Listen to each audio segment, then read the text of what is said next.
Hello, everybody, and welcome to another episode of Stacked, powered by FreightWaves SONAR. I'm your host, VP of Product Marketing at FreightWaves, Adam Robinson. On today's episode, I am welcomed by Hannah Testani, CEO of Freight Audit and Transportation Analytics provider, Intelligent Audit. Today, Hannah and I will have a discussion about the role of data and analytics platforms as a must-have for the modern shipper's technology stack.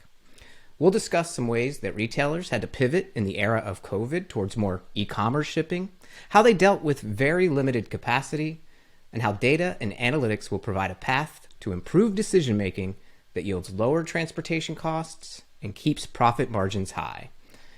But before we get started with today's episode, I want to make sure that all of our listeners know exactly who we're talking to. So Hannah, welcome to Stacked. And before we get into that data and analytics platform discussion where we can help those shippers out, let's hear a little bit about your background and what Intelligent Audit's all about. Yes, thanks, Adam. It's always good to talk to you. We've been around for 25 years. I've been with the company now for, 12 years full time, but I always say I grew up with it. So my dad started the company in 96.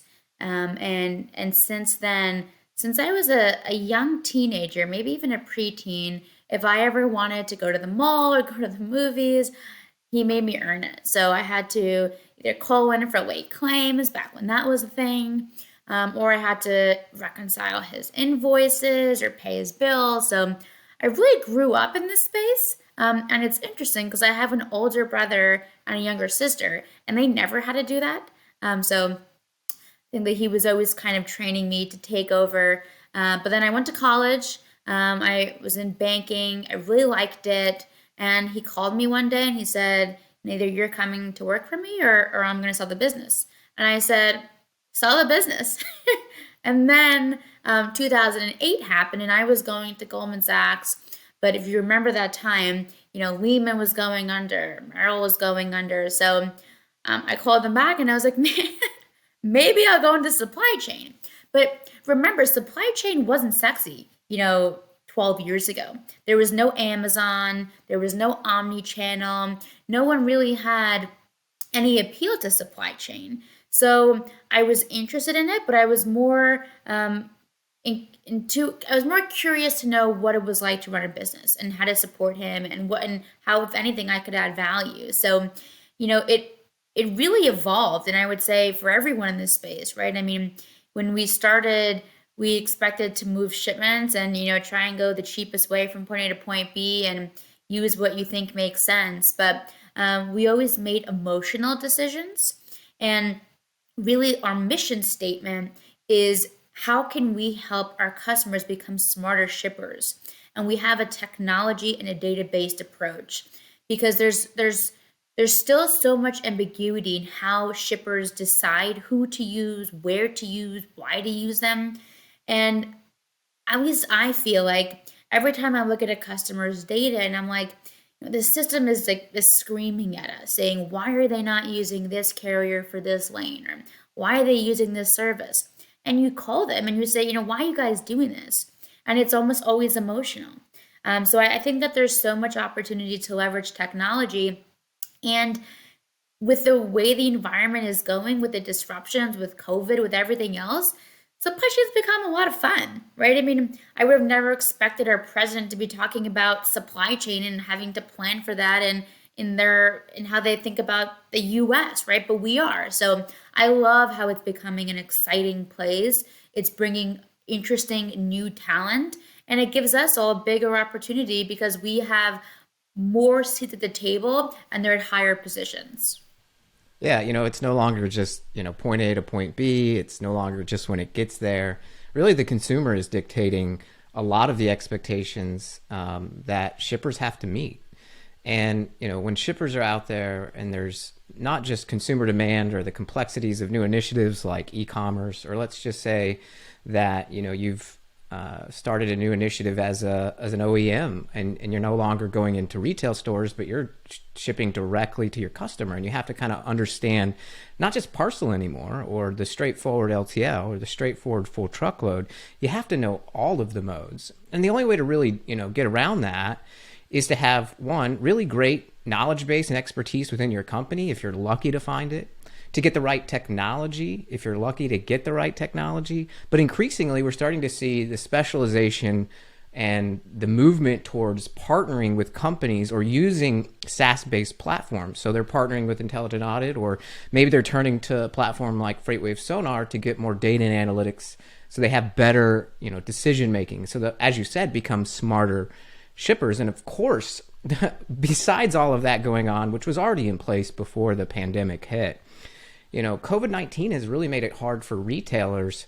They've had to pivot a lot of their business model. And as more people kind of flocked to purchase goods online, and they, weren't spending as much on services, and they were getting things like dishwashers or maybe refrigerators, customers were really finding out what the supply chain was all about. When you're ordering from, let's say, even a retailer like a Nebraska Furniture Mart, which I did myself, where I bought a fridge and a dishwasher because they went out during COVID, which is unfortunate. And before that, my oven did too. So it was a really horrible time for things to start breaking around my house, because I bought a dishwasher in November. I still don't have that dishwasher. Fortunately, the fridge, which is pretty critical, I was able to get that a little bit more quickly, but Nebraska Furniture Mart sent delay after delay after delay. And that is frustrating. And I, have a lot more patience for that as a customer, but some customers aren't patient. And shippers have to respond in kind. And so they've had to reinvent their shipping practices. We saw great volatility in the truckload market. And then you all personally firsthand saw that parcel side of things, where capacity was super limited. And you would think that the likes of a Nordstrom's or a Bank of America would get some favor with, the big two, UPS or FedEx, but even they were getting denied capacity. So what is your advice today for those retailers who have to reinvent themselves? And perhaps what should they consider to stay optimized in their shipping? Yeah, it's interesting. Because there's disruption across every mode. I mean, you talk about your dishwasher, and it's not manufactured in the U.S. It needs to come in ocean. There's no capacity ocean. There's no heavy air. So there's disruption everywhere. And you think about the retailers, and they're a very interesting niche. I would say they're at an advantage in today's market if they're properly utilizing their options. They're sitting on gold mines. And you think about the big national carriers, right? So really in the U.S., there's just UPS and FedEx.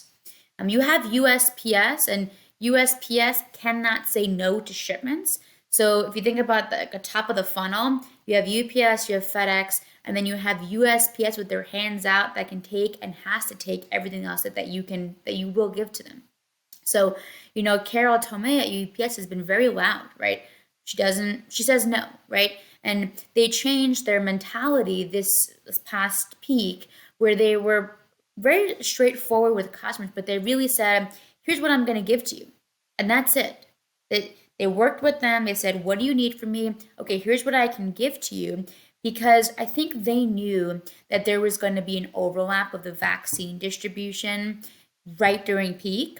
And they wanted to increase their profitability, and they wanted to get shipments delivered on time, and they had to. The vaccine is very fragile, at least the first two were, in terms of the dry ice and the need for the refrigeration. So they knew that was going to happen during peak, and shippers were given capacity, right? So let's just say you were told that you can only move 100,000 shipments a day. The question is, if you need to move 500,000, or if you need to move 1 million, what are you going to do? And, it was interesting that UPS and FedEx were playing hardball and started to really look at their profitability for customers. And if it didn't make sense for them, they turned off the relationship. And they said, here's what you need to be for me to be able to make money off of you. And if that doesn't work, I can't fulfill for you. And there were massive shippers across the board that were affected. I mean, there were tons of different articles that came out that mentioned company names. But when I think about a retailer, retailers have stores, so with that, they have the ability to be closer to their customers. And we saw a lot of them pivot during COVID when you couldn't go to a store.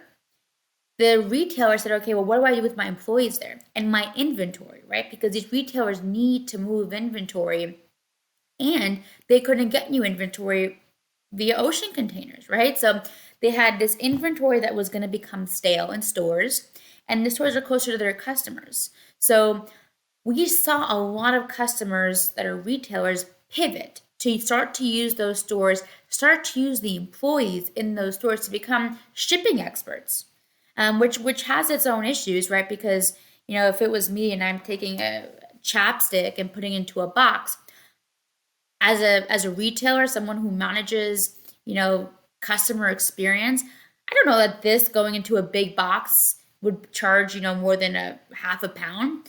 But I don't know about dimensions, right? There's a lot of issues with that. But to me, there's still a gold mine of opportunity to be able to leverage stores to achieve a true omni-channel strategy. And, I think about the market. If I'm a retailer, I'm not chasing Amazon, right? Because Amazon hasn't done that as well as someone like a Target. Target for 3+ years since I think Arthur left Amazon to go to Target, they developed the most robust omni-channel approach. I think almost all of their shipments now leave from the store if they're going into an e-commerce location. So there's so much opportunity to be closer to customers, and Amazon is chasing that, right? I mean, there's articles that came out last year that Amazon might buy up some brick and mortar stores to be closer to consumers. So this is the one advantage that retailers have today over Amazon, and they need to leverage that. They need to have the technology. They need the from an order perspective where they have the inventory. They need the TMS to be able to help them make sure that they use the right carrier, the right service, and they can use regional carriers, right? If you're shipping from a store, you're going to a 1-day time in transit, and for all the big markets, you have great regional carriers that you can use, right? West Coast, you have OnTrack, Deliveroo. Texas, you have LSO. Chicago, you have UDS. East Coast, you have LaserShip, CDL. You have Axle Hire. So there's so much opportunity, and you have to optimize. And customers that can were able to maneuver the capacity with the big carriers because they could leverage the regionals, or they could leverage USPS where they needed to. So again, to me, disruption is normal. You almost can't use that word in supply chain because it's a given.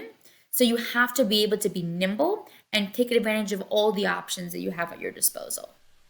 Yeah, that's right. And I think we have to, dig a little deeper into that, onto some practical tips, on how they can leverage everything at their disposal to get creative and really be more optimized, as you said. And it really starts higher up in the supply chain these days. And you have to really start taking all of the players in the supply chain and not silo them apart, and have them work cross-departmentally and collaboratively internally. And maybe that's where it starts first. There's new initiatives that you didn't even mention there that come with a Target actually pulling that off.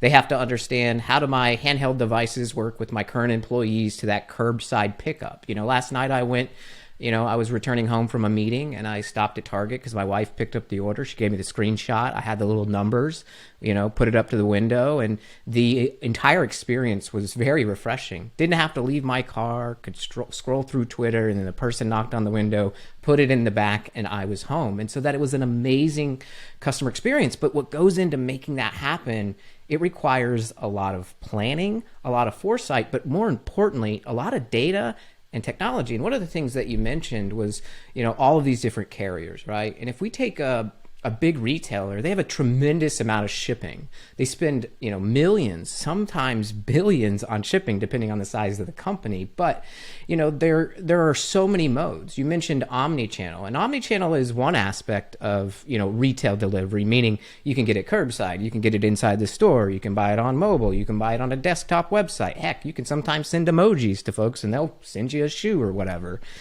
So that's being able to be where your customer is at every place.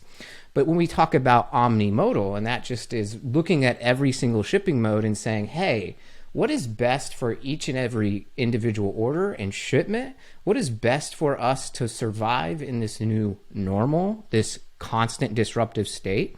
And how do we use data and technology to make those decisions? And so, Hannah, when it comes to, your platform, I was on a webinar that you guys did where you helped CVS with your data and analytics. And I know a big part of that is your bread and butter offering of Freight Audit and payment. But what comes with that is the capturing of data and being able to then normalize that across different modes to really go to CVS and say, hey, here's how we can root out costs and inefficiencies across all modes across your entire network. So how do you guys leverage data and analytics with your platform today to help companies like CVS really execute that optimization and deliver more effectively to your customers?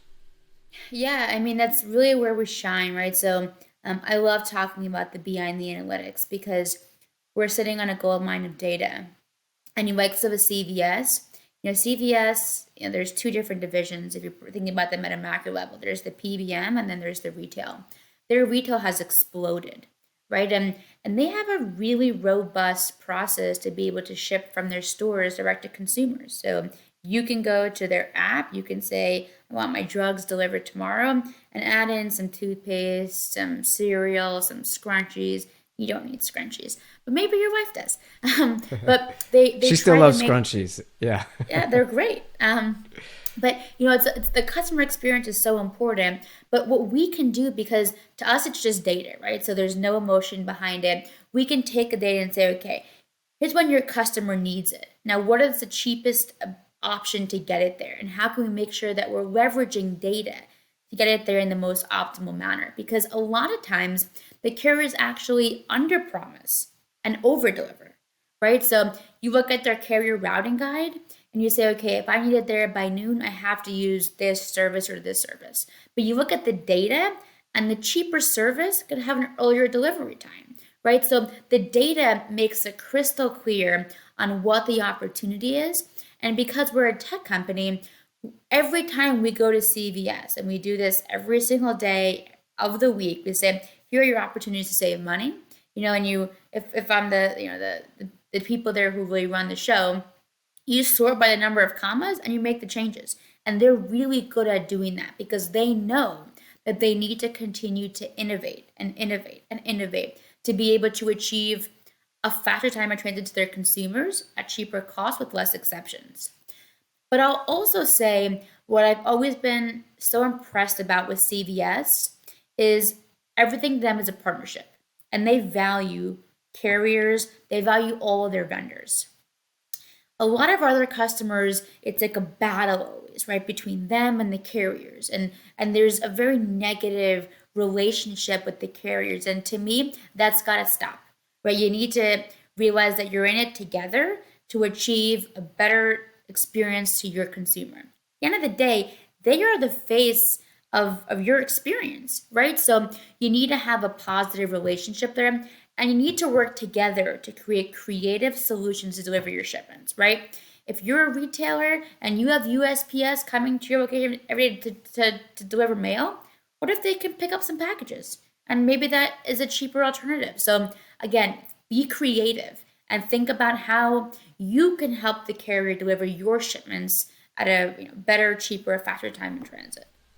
Yeah, you talked about profitability, and I think for the longest time, depending on the market, and I think this is largely changing thanks to just market forces, the use of technology to gain efficiencies where you're forced to really, even technologically speaking, integrate into your partners via API or whatever, or, other web hooks. You gotta be collaborative today. It's no longer a zero-sum game kind of environment, and that's what we're doing, ideally with FreightWaves SONAR data. We're more in the truckload spot market, and what we're doing is not taking necessarily the customer's data at first. What we're doing is we're taking in multiple data sources, and when it comes to the spot truckload market, you can kind of get an understanding at a lane level what your cost per mile, your rate per mile might be. How tight is capacity? So then you can start to reconfigure your network to go after and onboard the carriers you need that can meet your budget at your service level, just like you had said earlier. But when you do talk to those carriers and you have maybe those annual contracts, or you're seeing that the spot market is volatile like it was in the fall of 2020, you can go and do maybe small mini bid contracts with those carriers and start working with them collaboratively, not around emotion. And that's one of the things you mentioned early on, but around a single source of the truth with data.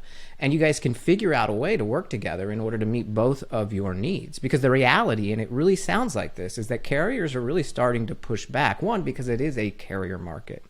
But two, because they need to stay profitable. Because without them and without their capacity, it really breaks the supply chain down even further. And so I think one of the things that Sonar's trying to then, our next evolution, is exactly what you're talking about and what the value prop that you offer your customers in improving their decision making. And part of that is finding capacity. And so you mentioned a lot of different regional carriers, and you went through the different zones there, but how should shippers really think about, if we're in a carrier market, how you go about maybe onboarding new carriers and really deciding how to go out into these regional players?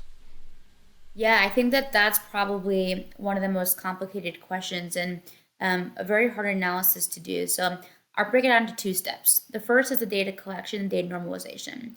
And we both do a good job at this. And it's a very important job and part of the process because there's a lot of noise to data. So for anyone to be able to make use of it, you first have to cleanse it and truly normalize it. So whether it's an OD pair, whether it's charges, whether it's names and addresses, right? So our technology does a very rich data cleansing process so that when we're starting to do the analysis, it's with cleansed data. And then you go into the options, right? So, let's say you're a big retailer, or maybe you're a small shipper, right? Maybe you only ship 1 million or 5 million shipments a year. What our system will do, and I can only speak to how we approach this, is we have the existing data set, right? We can take assumptions and maybe forecast. So if you're shipping 50 million shipments, today, maybe expect to grow that by 20%. Well, that's good for us to know, right? We'll know that based on your markets. And then from there, the complexity with parcel is carrier contracts are volume based. So as you ship more with them, your discounts increase. The reason why that's complicated is as you bring regional carriers, that volumes decreases. So the way our system goes through the algorithms is, okay, here's the data set. And we work with all the regional carriers to know where they deliver to, right? So we know delivery zip codes, their hubs, as well as their charges, because they actually charge differently. You can't just say a 5-pound shipment from UPS is going to be a 5-pound shipment with LaserShip because they might not dimensionalize. So it might actually be a 3-pound shipment. So we take the existing data and we will recalculate it saying for this one shipment, what are all of the various options it could have gone through? Maybe it's LaserShip and CDO. Or maybe we're going on the West Coast and there's Deliver and On Track, maybe GSO. So our system will go through and say, here's the most cost-effective option. And if we were to maximize regional carriers, how does that affect my national carrier discounts? And there's a marriage, right? So different customers will have different mentalities there. Over the past, almost a year, we've had a lot of customers say, I just need to maximize every potential shipment I can move to regional carriers and do that because I need to make sure that I have the capacity for UPS and FedEx for the shipments that they can support me with. And it's not going to be as much as I'm going to have a surplus basically. So even if it's more costly, I still need to do it. But at the end of the day, what we can do and what we do is say, here's what your ideal network can look like. Here is who you could partner with. And we can make the introductions to those carriers. By the end of the day, the shippers need to be the ones that implement a TMS, right? Which is so rudimentary, but so many of them don't have that still. And then from there, get the technology to be able to truly diversify their carrier risk and get shipments out the door because too many shippers this year, specifically retailers, could not ship shipments, right? I think Bree from FedEx said in October that she finished her Christmas shopping before November. So that's because she knew the disaster that was about to happen. And we called this out too, right? It's when you're in the space, it's obvious. But you need to have technology to support you. And then you need to continuously be able to reinvent and disrupt and make sure that you are delivering to your consumers best experience, cheapest cost. Yeah, and largely, companies are turning to, platforms these days, and you've been doing this for 12 years. And so you've seen a lot of evolution of shipping practices, as you described at the onset of this episode. And I know I've been seeing the industry continue to gravitate towards technology, and you're having these discussions at a high level with some of the executives at some of the biggest retailers in the country. And so when you're having discussions with them, are they starting to now be proactive about data and analytics? And are they saying, I need to have this in my tech stack? Because in marketing, that's what I've done my entire career.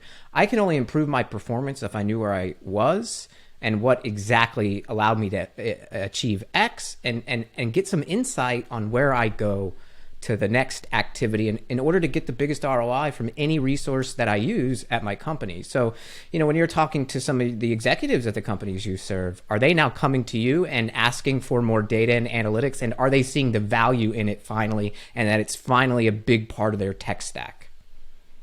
Yeah, I mean, we grew by 70% last year, and many of that was Fortune 50 customers. And I'll say it's not just that they know that they need it now, it's that they also have a bigger say.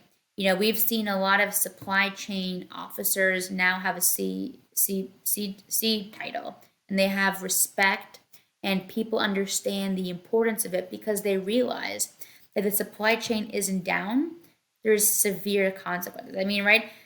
All the governments now understand that, right? The vaccine distribution, right? It's all about supply chain, PPE. It's all about the supply chain. So I would say there's definitely been a much finer focus on it. And where we've been able to shine is we have a technology-based approach and the people, whereas most others in the industry just have the people. And, people are people. People can do the job. They can get it done, but they're slower, right? It's not as efficient. It's not as scalable, and you can't do as many iterations, right? Because if you need, Josh to sit down and take your data, and if you're a shipper, I mean, Excel can't even manage, over 1 million rows. So I don't know how this Josh could, right? But if you need Josh to say, okay, well, like UPS is adding this peak fee today. How does that affect my network? Who can I use? Or FedEx just rolled out this new import fee. What do I do, right? A person will take days, if not weeks, to do that. But the technology is pretty quick, right? So there's been, an easy ROI to be able to make the case, and we've been able to have very successful partnerships. And I'm pretty excited about 2021 because we already see retailers flocking, saying, help me. I've been told I can't have the same 2020 ever again. So help me make sure that never happens. And gladly, right? We want to help. We want to help everyone, and it's a great partnership for all of us. Well, we got to make sure we get those scrunchies in on time. Very critical. But I mean, there are, beyond, scrunchies, some really, life-saving things out there, such as the vaccine. But, at the end of the day, there's also, let's say you're a vendor of Walmart or any retailer, these on time and in full, regulations and compliance things. But, at the end of the day, speed is paramount. The supply chain is getting a lot of attention. And I think us as consumers, the more we get educated about it, unfortunately, our demands and our expectations go up. And a company will be someone we do business with because they're able to deliver to us in an effective manner. And one of the things that we say, or I guess I say as the head of marketing for Sonar, is that shippers make decisions in real time, and their data needs to be as near real time as possible. And, you got to have data veracity. That's that cleansing that you talked about. You have to have data volume in order to make a good decision. If you don't have enough data volume, then you don't have enough, analysis that can be done. And then you need data velocity. And what does that mean? That just means being able to continually get that data at a real-time clip so you can make bigger decisions. So, as we get back into some normalcy and, my state of Texas is fully now open, we're going to have a lot of pent-up demand, whether that's good, bad, or indifferent on your political stripes. The reality is that we're excited to get out and spend some cash and excited to go out there and see people. So is 2021 probably going to see as much capacity constraints, or what do you expect to see in 2021 in general on the shipping environment front? Yeah, I think that an interesting pivot we saw last year were the carriers trying to take control of their own destiny, right? They created the capacity, which they always had, but they were they made sure to stay to it because they wanted to make sure they were able to perform well. And they want to make sure they're profitable. So I think that the carriers are going to continue being pretty strict with that. I think that volumes will decrease in a macro level, but it's still going to be higher than where we were pre-COVID because consumers became comfortable with an e-commerce based solution, and an older generation now understands it too. So you're targeting a bigger audience.